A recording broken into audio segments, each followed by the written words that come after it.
Here's how to grade a submission in Speedgrader. The first thing you'll do is pull up your course. So you can see I'm in the 5853 training course, and I have my to-do list here on the right. So I'll click into the Module 1 submissions first.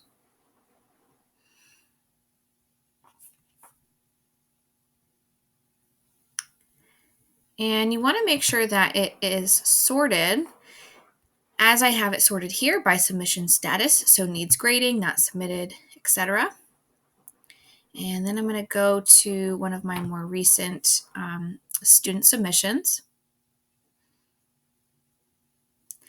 And of course, the first thing that I'm going to do is read through the submission, make sure that they're meeting all of the requirements as far as responding to all parts of the question, the length, the content, and making sure that everything is there. If there's not, then I would send this back for resubmission, which I'll show you how to do in a moment. But assuming that this work is, done really well, I'll read it through and then I'll be ready to grade.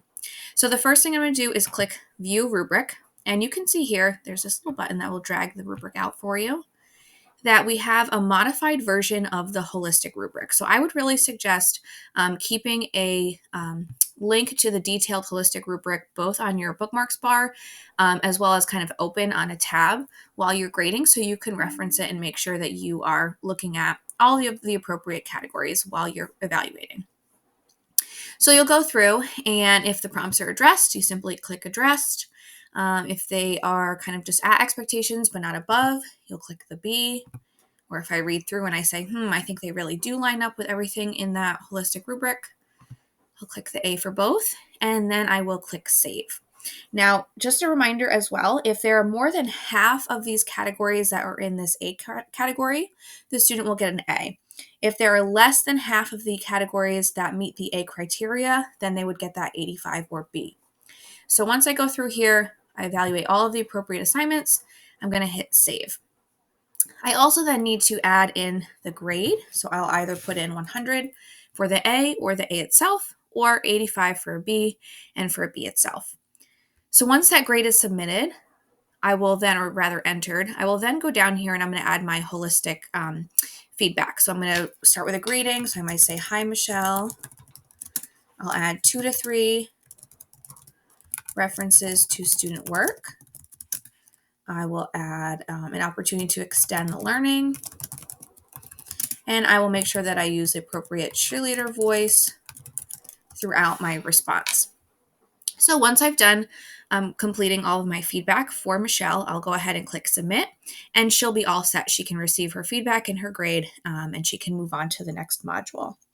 So if this work maybe isn't up to par and I want to send it back for resubmission, there's a couple things that I'm going to do a little bit differently. So first of all, what I'll do, I'll click back into the rubric here, is I'll say maybe no grade or below target expectations for whatever section that I feel Michelle probably should do a little bit better in order to get that resubmission completed, and then turn this in for grading. So I'll, click in no grade, hit save. I'll leave a comment. We always want to, at the beginning, add resubmission requested,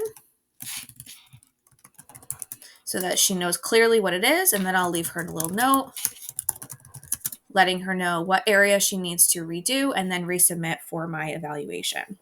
So once I hit submit on here, it'll have this button that'll go live, reassign assignment. I'll send that back so that she knows that she needs to resubmit, as well as the last thing that you need to do here is toggle over to this little pencil and change the work from none to missing, so that it goes up on her end as missing and it stays on my end as missing until she resubmits, and then I can change it back.